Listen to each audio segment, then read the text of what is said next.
ಧರ್ಮಸ್ಥಳ ಷಡ್ಯಂತ್ರವನ್ನ ಏಳೆ ಏಳೆಯಾಗಿ ಪ್ರತಿನಿತ್ಯ ಬಯಲಿಗೆಳೆದಿದ್ದು ರಿಪಬ್ಲಿಕ್ ಕನ್ನಡ. ಬುರುಡೆ ಗ್ಯಾಂಗ್ನ ಮುಖವಾಡವನ್ನ ಇಂಚಿಂಚು ಕಳಚಿದ್ದು ನಿಮ್ಮ ರಿಪಬ್ಲಿಕ್ ಕನ್ನಡ. ನಮ್ಮ ತನಿಖಾ ವರದಿ ನಿಜವಾಗಿದೆ. ಧರ್ಮಸ್ಥಳದ ವಿರುದ್ಧದ ಷಡ್ಯಂತ್ರವನ್ನ ಸರ್ಕಾರವೇ ಒಪ್ಪಿಕೊಂಡಿದೆ.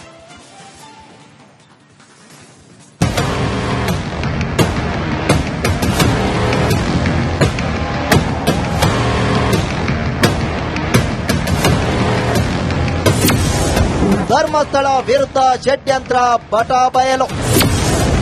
ನಿಜವಾಯ್ತು ರಿಪಬ್ಲಿಕ್ ಕನ್ನಡ ಇನ್ವೆಸ್ಟಿಗೇಷನ್.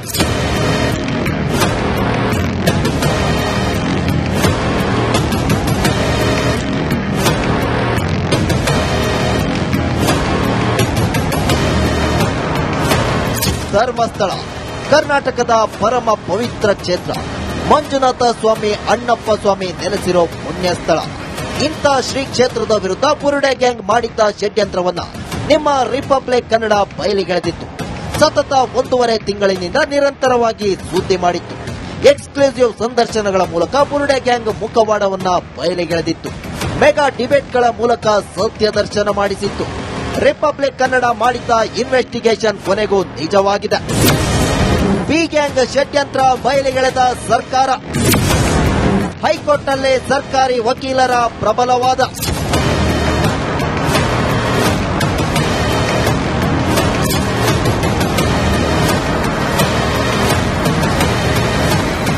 ಧರ್ಮಸ್ಥಳದಲ್ಲಿ ಮತ್ತೆ ಉತ್ಖನನ ಮಾಡಬೇಕೆಂದು ಕೋರಿ ಸೌಜನ್ಯ ಮಾವ ಪುರಂದರ ಗೌಡ ಹಾಗೂ ತುಕಾರಾಂ ಅರ್ಜಿ ಸಲ್ಲಿಸಿದ್ರು.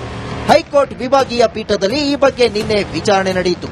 ಈ ವೇಳೆ ಸರ್ಕಾರದ ಪರ ವಕೀಲರು ಧರ್ಮಸ್ಥಳ ವಿರುದ್ಧ ಬುರುಡೆ ಗ್ಯಾಂಗ್ ಮಾಡಿದ್ದ ಷಡ್ಯಂತ್ರಗಳನ್ನ ಬಟ ಬಯಲು ಮಾಡಿದ್ರು. ಎಸ್ಪಿಪಿ ಜಗದೀಶ್ ಒಂದೊಂದೇ ಸತ್ಯವನ್ನ ಕೋರ್ಟ್ ಮುಂದೆ ತೆರೆದಿಟ್ಟರು. ಬಿ ಗ್ಯಾಂಗ್ ಷಡ್ಯಂತ್ರ ಬಯಲು. ಧರ್ಮಸ್ಥಳ ವಿಷಯದಲ್ಲಿ ದೊಡ್ಡ ಷಡ್ಯಂತ್ರ ನಡೆದಿತ್ತು. ಚಿನ್ನಯ್ಯನ ಹಿಂದೆ ಇದ್ದ ಷಡ್ಯಂತ್ರ ಬಯಲಾಗಿದೆ ಅಂತ ಹೈಕೋರ್ಟ್ನಲ್ಲಿ ಎಸ್ಪಿಪಿ ಜಗದೀಶ್ ವಾದ ಮಂಡಿಸಿದ್ದಾರೆ. ಚಿನ್ನಯ್ಯ ಜಡ್ಜ್ ಬಳಿ ಮೊದಲು ಕೊಟ್ಟ ಹೇಳಿಕೆ ಕೂಡ ಸುಳ್ಳೆಂದು ಬಯಲಾಗಿದೆ. ಅಷ್ಟೇ ಅಲ್ಲದೆ ಚಿನ್ನಯ್ಯನ ಜೊತೆ ವಕೀಲರು ಕೂಡ ಸುಳ್ಳು ಮಾಹಿತಿ ಪ್ರೆಸ್ ನೋಟ್ ಕೊಟ್ಟಿದ್ದಾರೆ. 2014ರವರೆಗೆ ಚಿನ್ನಯ್ಯ ಧರ್ಮಸ್ಥಳದಲ್ಲಿ ಕಸಗುಡುತ್ತಿದ್ದ. ನನಗೆ ಪಾಪ ಪ್ರಜ್ಞೆ ಕಾಡುತ್ತಿದೆ ಎಂದು ಆರಂಭದಲ್ಲಿ ಹೇಳಿದ್ದ. ಆದ್ರೆ 2 ವರ್ಷದ ಹಿಂದೆಯೇ ಚಿನ್ನಯ್ಯ ಧರ್ಮಸ್ಥಳಕ್ಕೆ ಬಂದಿದ್ದು ಗೊತ್ತಾಗಿದೆ.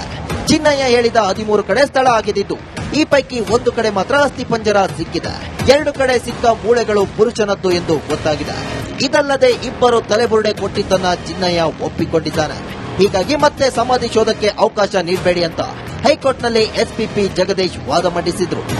ಇದಿಷ್ಟೇ ಅಲ್ಲ, ಅನನ್ಯ ಭಟ್ ನಾಪತ್ತೆ ಪ್ರಕರಣವನ್ನು ಕೂಡ ಎಸ್ಪಿಪಿ ಜಗದೀಶ್ ಉಲ್ಲೇಖಿಸಿದ್ರು. ತನ್ನ ಮಗಳು ಅನನ್ಯ ಭಟ್ ನಾಪತ್ತೆ ಆಗಿದ್ದಾಳೆ ಅಂತ ಸುಜಾತಾ ಭಟ್ ದೂರು ನೀಡಿದ್ರು. ಆದರೆ ವಿಚಾರಣೆಯಲ್ಲಿ ಅನನ್ಯ ಭಟ್ ಎಂಬ ಯುವತಿಯೇ ಇಲ್ಲ ಅನ್ನೋ ವಿಷಯ ಗೊತ್ತಾಗಿದೆ. ಸುಜಾತಾ ಭಟ್ ತನ್ನ ಮಗಳೆಂದು ತೋರಿಸಿದ್ದ ಫೋಟೋದಲ್ಲಿದ್ದ ಮಹಿಳೆ ಮೃತಪಟ್ಟಿದ್ದಾಳೆ ಎಂದು ಬಯಲಾಗಿದೆ. ಇಲ್ಲಿ ಏನ್ ನಡೆಯುತ್ತಿದೆ ಅನ್ನೋದೇ ಗೊಂದಲಮಯವಾಗಿದೆ ಅಂತ ಸರ್ಕಾರಿ ವಕೀಲ ಜಗದೀಶ್ ವಾದ ಮಂಡಿಸಿದ್ದಾರೆ. ವಾದ ಪ್ರತಿವಾದ ಆಲಿಸಿದ ನ್ಯಾಯಾಲಯ ಚಿನ್ನಯ್ಯ ನೀಡಿದ ದೂರಿನ ವಿಚಾರ ಮಾತ್ರವಲ್ಲದೆ ಬೇರೆ ಏನಾದರೂ ದಾಖಲೆಗಳಿದ್ದರೆ ಕೊಡುವಂತೆ ಅರ್ಜಿದಾರರ ಪರ ವಕೀಲರಿಗೆ ಹೇಳಿದೆ. ಬಳಿಕ ನಿಮ್ಮ ಅರ್ಜಿ ವಿಚಾರಣೆಗೆ ಅರ್ಹವೋ ಇಲ್ಲವೋ ಎಂಬ ತೀರ್ಮಾನವನ್ನ ಕೈಗೊಳ್ಳುತ್ತೇವೆ ಎಂದು ತಿಳಿಸಿ ಸೆಪ್ಟೆಂಬರ್ 25ಕ್ಕೆ ವಿಚಾರಣೆ ಮುಂದೂಡಿದೆ. ಧರ್ಮಸ್ಥಳ ಷಡ್ಯಂತ್ರವನ್ನ ಏಳೆ ಏಳೆಯಾಗಿ ಪ್ರತಿನಿತ್ಯ ಬಯಲಿಗೆಳೆದಿದ್ದು ರಿಪಬ್ಲಿಕ್ ಕನ್ನಡ. ಬುರುಡೆ ಗ್ಯಾಂಗ್ನ ಮುಖವಾಡವನ್ನ ಇಂಚಿಂಚು ಕಳಚಿದ್ದು ನಿಮ್ಮ ರಿಪಬ್ಲಿಕ್ ಕನ್ನಡ. ನಮ್ಮ ತನಿಖಾ ವರದಿ ನಿಜವಾಗಿದೆ. ಧರ್ಮಸ್ಥಳದ ವಿರುದ್ಧದ ಷಡ್ಯಂತ್ರವನ್ನ ಸರ್ಕಾರವೇ ಒಪ್ಪಿಕೊಂಡಿದೆ.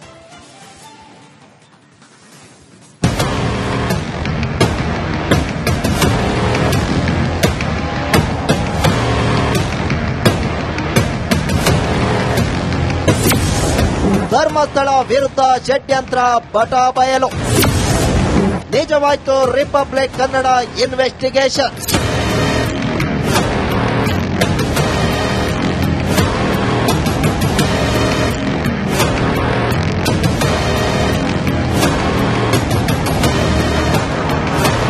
ಧರ್ಮಸ್ಥಳ ಕರ್ನಾಟಕದ ಪರಮ ಪವಿತ್ರ ಕ್ಷೇತ್ರ. ಮಂಜುನಾಥ ಸ್ವಾಮಿ ಅಣ್ಣಪ್ಪ ಸ್ವಾಮಿ ನೆಲೆಸಿರೋ ಪುಣ್ಯ ಸ್ಥಳ. ಇಂಥ ಶ್ರೀ ಕ್ಷೇತ್ರದ ವಿರುದ್ಧ ಬುರುಡೆ ಗ್ಯಾಂಗ್ ಮಾಡಿದ್ದ ಷಡ್ಯಂತ್ರವನ್ನ ನಿಮ್ಮ ರಿಪಬ್ಲಿಕ್ ಕನ್ನಡ ಬಯಲಿಗೆಳೆದಿತ್ತು. ಸತತ 1.5 ತಿಂಗಳಿನಿಂದ ನಿರಂತರವಾಗಿ ಸುದ್ದಿ ಮಾಡಿತ್ತು.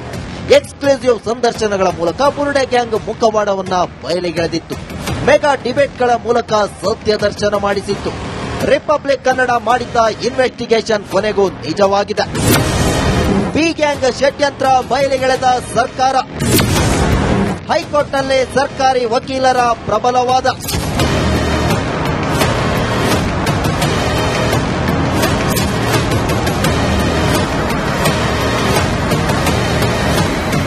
ಧರ್ಮಸ್ಥಳದಲ್ಲಿ ಮತ್ತೆ ಉತ್ಖನನ ಮಾಡಬೇಕೆಂದು ಕೋರಿ ಸೌಜನ್ಯ ಮಾವ ಪುರಂದರ ಗೌಡ ಹಾಗೂ ತುಕಾರಾಂ ಅರ್ಜಿ ಸಲ್ಲಿಸಿದ್ರು. ಹೈಕೋರ್ಟ್ ವಿಭಾಗೀಯ ಪೀಠದಲ್ಲಿ ಈ ಬಗ್ಗೆ ನಿನ್ನೆ ವಿಚಾರಣೆ ನಡೆಯಿತು. ಈ ವೇಳೆ ಸರ್ಕಾರದ ಪರ ವಕೀಲರು ಧರ್ಮಸ್ಥಳ ವಿರುದ್ಧ ಬುರುಡೆ ಗ್ಯಾಂಗ್ ಮಾಡಿದ್ದ ಷಡ್ಯಂತ್ರಗಳನ್ನ ಪಟ ಬಯಲು ಮಾಡಿದ್ರು. ಎಸ್ಪಿಪಿ ಜಗದೀಶ್ ಒಂದೊಂದೇ ಸತ್ಯವನ್ನ ಕೋರ್ಟ್ ಮುಂದೆ ತೆರೆದಿಟ್ಟರು. ಬಿ ಗ್ಯಾಂಗ್ ಷಡ್ಯಂತ್ರ ಬಯಲು. ಧರ್ಮಸ್ಥಳ ವಿಷಯದಲ್ಲಿ ದೊಡ್ಡ ಷಡ್ಯಂತ್ರ ನಡೆದಿತ್ತು. ಚಿನ್ನಯ್ಯನ ಹಿಂದೆ ಇದ್ದ ಷಡ್ಯಂತ್ರ ಬಯಲಾಗಿದೆ ಅಂತ ಹೈಕೋರ್ಟ್ನಲ್ಲಿ ಎಸ್ಪಿಪಿ ಜಗದೀಶ್ ವಾದ ಮಂಡಿಸಿದ್ದಾರೆ. ಚಿನ್ನಯ್ಯ ಜಡ್ಜ್ ಬಳಿ ಮೊದಲು ಕೊಟ್ಟ ಹೇಳಿಕೆ ಕೂಡ ಸುಳ್ಳೆಂದು ಬಯಲಾಗಿದೆ. ಅಷ್ಟೇ ಅಲ್ಲದೆ ಚಿನ್ನಯ್ಯನ ಜೊತೆ ವಕೀಲರು ಕೂಡ ಸುಳ್ಳು ಮಾಹಿತಿ ಪ್ರೆಸ್ ನೋಟ್ ಕೊಟ್ಟಿದ್ದಾರೆ.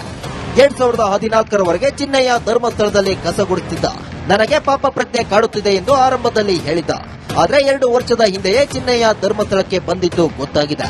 ಚಿನ್ನಯ್ಯ ಹೇಳಿದ 13 ಕಡೆ ಸ್ಥಳ ಆಗಿದ್ದು, ಈ ಪೈಕಿ 1 ಕಡೆ ಮಾತ್ರ ಅಸ್ಥಿಪಂಜರ ಸಿಕ್ಕಿದೆ. 2 ಕಡೆ ಸಿಕ್ಕ ಮೂಳೆಗಳು ಪುರುಷನದ್ದು ಎಂದು ಗೊತ್ತಾಗಿದೆ. ಇದಲ್ಲದೆ 2 ತಲೆಬುರುಡೆ ಕೊಟ್ಟಿದ್ದನ್ನ ಚಿನ್ನಯ್ಯ ಒಪ್ಪಿಕೊಂಡಿದ್ದಾನೆ.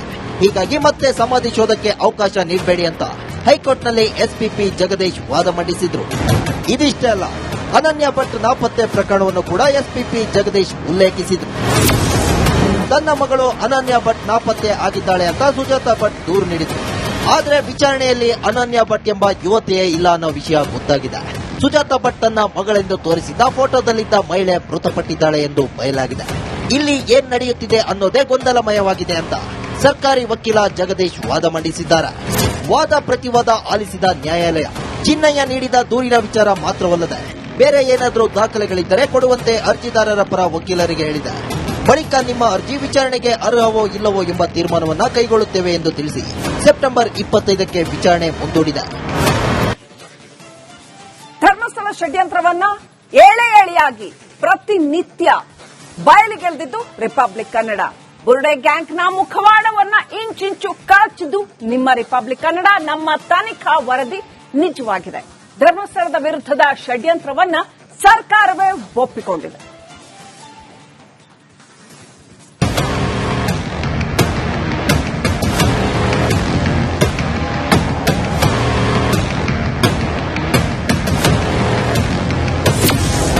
ಧರ್ಮಸ್ಥಳ ವಿರುದ್ಧ ಷಡ್ಯಂತ್ರ ಬಟ ಬಯಲು.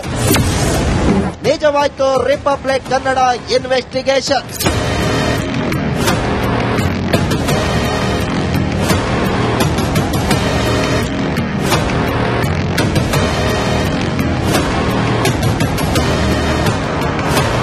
ಧರ್ಮಸ್ಥಳ ಕರ್ನಾಟಕದ ಪರಮ ಪವಿತ್ರ ಕ್ಷೇತ್ರ.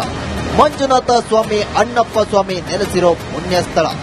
ಇಂಥ ಶ್ರೀ ಕ್ಷೇತ್ರದ ವಿರುದ್ಧ ಬುರುಡೆ ಗ್ಯಾಂಗ್ ಮಾಡಿದ್ದ ಷಡ್ಯಂತ್ರವನ್ನ ನಿಮ್ಮ ರಿಪಬ್ಲಿಕ್ ಕನ್ನಡ ಬಯಲಿಗೆಳೆದಿತ್ತು. ಸತತ 1.5 ತಿಂಗಳಿನಿಂದ ನಿರಂತರವಾಗಿ ಸುದ್ದಿ ಮಾಡಿತ್ತು. ಎಕ್ಸ್ಕ್ಲೂಸಿವ್ ಸಂದರ್ಶನಗಳ ಮೂಲಕ ಬುರುಡೆ ಗ್ಯಾಂಗ್ ಮುಖವಾಡವನ್ನ ಬಯಲಿಗೆಳೆದಿತ್ತು. ಮೆಗಾ ಡಿಬೇಟ್ಗಳ ಮೂಲಕ ಸತ್ಯ ದರ್ಶನ ಮಾಡಿಸಿತ್ತು. ರಿಪಬ್ಲಿಕ್ ಕನ್ನಡ ಮಾಡಿದ್ದ ಇನ್ವೆಸ್ಟಿಗೇಷನ್ ಕೊನೆಗೂ ನಿಜವಾಗಿದೆ. ಬಿ ಗ್ಯಾಂಗ್ ಷಡ್ಯಂತ್ರ ಬಯಲಿಗೆಳೆದ ಸರ್ಕಾರ. ಹೈಕೋರ್ಟ್ನಲ್ಲಿ ಸರ್ಕಾರಿ ವಕೀಲರ ಪ್ರಬಲವಾದ.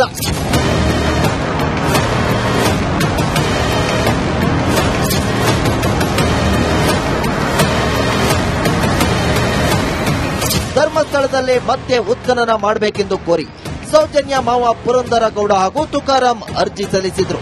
ಹೈಕೋರ್ಟ್ ವಿಭಾಗೀಯ ಪೀಠದಲ್ಲಿ ಈ ಬಗ್ಗೆ ನಿನ್ನೆ ವಿಚಾರಣೆ ನಡೆಯಿತು. ಈ ವೇಳೆ ಸರ್ಕಾರದ ಪರ ವಕೀಲರು ಧರ್ಮಸ್ಥಳ ವಿರುದ್ಧ ಬುರುಡೆ ಗ್ಯಾಂಗ್ ಮಾಡಿದ್ದ ಷಡ್ಯಂತ್ರಗಳನ್ನ ಪಟ ಬಯಲು ಮಾಡಿದ್ರು. ಎಸ್ಪಿಪಿ ಜಗದೀಶ್ ಒಂದೊಂದೇ ಸತ್ಯವನ್ನ ಕೋರ್ಟ್ ಮುಂದೆ ತೆರೆದಿಟ್ಟರು. ಬಿ ಗ್ಯಾಂಗ್ ಷಡ್ಯಂತ್ರ ಬಯಲು. ಧರ್ಮಸ್ಥಳ ವಿಷಯದಲ್ಲಿ ದೊಡ್ಡ ಷಡ್ಯಂತ್ರ ನಡೆದಿತ್ತು. ಚಿನ್ನಯ್ಯನ ಹಿಂದೆ ಇದ್ದ ಷಡ್ಯಂತ್ರ ಬಯಲಾಗಿದೆ ಅಂತ ಹೈಕೋರ್ಟ್ನಲ್ಲಿ ಎಸ್ಪಿಪಿ ಜಗದೀಶ್ ವಾದ ಮಂಡಿಸಿದ್ದಾರೆ. ಚಿನ್ನಯ್ಯ ಜಡ್ಜ್ ಬಳಿ ಮೊದಲು ಕೊಟ್ಟ ಹೇಳಿಕೆ ಕೂಡ ಸುಳ್ಳೆಂದು ಬಯಲಾಗಿದೆ. ಅಷ್ಟೇ ಅಲ್ಲದೆ ಚಿನ್ನಯ್ಯನ ಜೊತೆ ವಕೀಲರು ಕೂಡ ಸುಳ್ಳು ಮಾಹಿತಿ ಪ್ರೆಸ್ ನೋಟ್ ಕೊಟ್ಟಿದ್ದಾರೆ. 2014ರವರೆಗೆ ಚಿನ್ನಯ್ಯ ಧರ್ಮಸ್ಥಳದಲ್ಲಿ ಕಸಗುಡುತ್ತಿದ್ದ. ನನಗೆ ಪಾಪ ಪ್ರಜ್ಞೆ ಕಾಡುತ್ತಿದೆ ಎಂದು ಆರಂಭದಲ್ಲಿ ಹೇಳಿದ್ದ. ಆದ್ರೆ 2 ವರ್ಷದ ಹಿಂದೆಯೇ ಚಿನ್ನಯ್ಯ ಧರ್ಮಸ್ಥಳಕ್ಕೆ ಬಂದಿದ್ದು ಗೊತ್ತಾಗಿದೆ. ಚಿನ್ನಯ್ಯ ಹೇಳಿದ 13 ಕಡೆ ಸ್ಥಳ ಆಗಿದ್ದು, 2 ಕಡೆ ಸಿಕ್ಕ ಮೂಳೆಗಳು ಪುರುಷನದ್ದು ಎಂದು ಗೊತ್ತಾಗಿದೆ. ಇದಲ್ಲದೆ 2 ಕಡೆ ಸಿಕ್ಕ ಮೂಳೆಗಳು ಪುರುಷನದ್ದು ಎಂದು ಗೊತ್ತಾಗಿದೆ. ಹೀಗಾಗಿ ಮತ್ತೆ ಸಮಾಧಿ ಶೋಧಕ್ಕೆ ಅವಕಾಶ ನೀಡಬೇಡಿ ಅಂತ ಹೈಕೋರ್ಟ್ನಲ್ಲಿ ಎಸ್ಪಿಪಿ ಜಗದೀಶ್ ವಾದ ಮಂಡಿಸಿದ್ರು. ಈ ಪೈಕಿ ಒಂದು ಕಡೆ ಮಾತ್ರ ಅಸ್ಥಿಪಂಜರ ಸಿಕ್ಕಿದೆ. 2 ಕಡೆ ಸಿಕ್ಕ ಮೂಳೆಗಳು ಪುರುಷನದ್ದು ಎಂದು ಗೊತ್ತಾಗಿದೆ. ಇದಲ್ಲದೆ ಇಬ್ಬರು ತಲೆಬುರುಡೆ ಕೊಟ್ಟಿದ್ದನ್ನ ಚಿನ್ನಯ್ಯ ಒಪ್ಪಿಕೊಂಡಿದ್ದಾನೆ. ಹೀಗಾಗಿ ಮತ್ತೆ ಸಮಾಧಿ ಶೋಧಕ್ಕೆ ಅವಕಾಶ ನೀಡಬೇಡಿ ಅಂತ ಹೈಕೋರ್ಟ್ನಲ್ಲಿ ಎಸ್ಪಿಪಿ ಜಗದೀಶ್ ವಾದ ಮಂಡಿಸಿದ್ರು. ಇದಿಷ್ಟೇ ಅಲ್ಲ, ಅನನ್ಯ ಭಟ್ ನಾಪತ್ತೆ ಪ್ರಕರಣವನ್ನು ಕೂಡ ಎಸ್ಪಿಪಿ ಜಗದೀಶ್ ಉಲ್ಲೇಖಿಸಿದ್ರು. ತನ್ನ ಮಗಳು ಅನನ್ಯ ಭಟ್ ನಾಪತ್ತೆ ಆಗಿದ್ದಾಳೆ ಅಂತ ಸುಜಾತಾ ಭಟ್ ದೂರು ನೀಡಿದ್ರು. ಆದರೆ ವಿಚಾರಣೆಯಲ್ಲಿ ಅನನ್ಯ ಭಟ್ ಎಂಬ ಯುವತಿಯೇ ಇಲ್ಲ ಅನ್ನೋ ವಿಷಯ ಗೊತ್ತಾಗಿದೆ. ಸುಜಾತಾ ಭಟ್ ತನ್ನ ಮಗಳೆಂದು ತೋರಿಸಿದ್ದ ಫೋಟೋದಲ್ಲಿದ್ದ ಮಹಿಳೆ ಮೃತಪಟ್ಟಿದ್ದಾಳೆ ಎಂದು ಬಯಲಾಗಿದೆ. ಇಲ್ಲಿ ಏನ್ ನಡೆಯುತ್ತಿದೆ ಅನ್ನೋದೇ ಗೊಂದಲಮಯವಾಗಿದೆ ಅಂತ ಸರ್ಕಾರಿ ವಕೀಲ ಜಗದೀಶ್ ವಾದ ಮಂಡಿಸಿದ್ದಾರೆ. ವಾದ ಪ್ರತಿವಾದ ಆಲಿಸಿದ ನ್ಯಾಯಾಲಯ ಚಿನ್ನಯ್ಯ ನೀಡಿದ ದೂರಿನ ವಿಚಾರ ಮಾತ್ರವಲ್ಲದೆ ಬೇರೆ ಏನಾದರೂ ದಾಖಲೆಗಳಿದ್ದರೆ ಕೊಡುವಂತೆ ಅರ್ಜಿದಾರರ ಪರ ವಕೀಲರಿಗೆ ಹೇಳಿದೆ. ಬಳಿಕ ನಿಮ್ಮ ಅರ್ಜಿ ವಿಚಾರಣೆಗೆ ಅರ್ಹವೋ ಇಲ್ಲವೋ ಎಂಬ ತೀರ್ಮಾನವನ್ನ ಕೈಗೊಳ್ಳುತ್ತೇವೆ ಎಂದು ತಿಳಿಸಿ ಸೆಪ್ಟೆಂಬರ್ 25ಕ್ಕೆ ವಿಚಾರಣೆ ಮುಂದೂಡಿದೆ.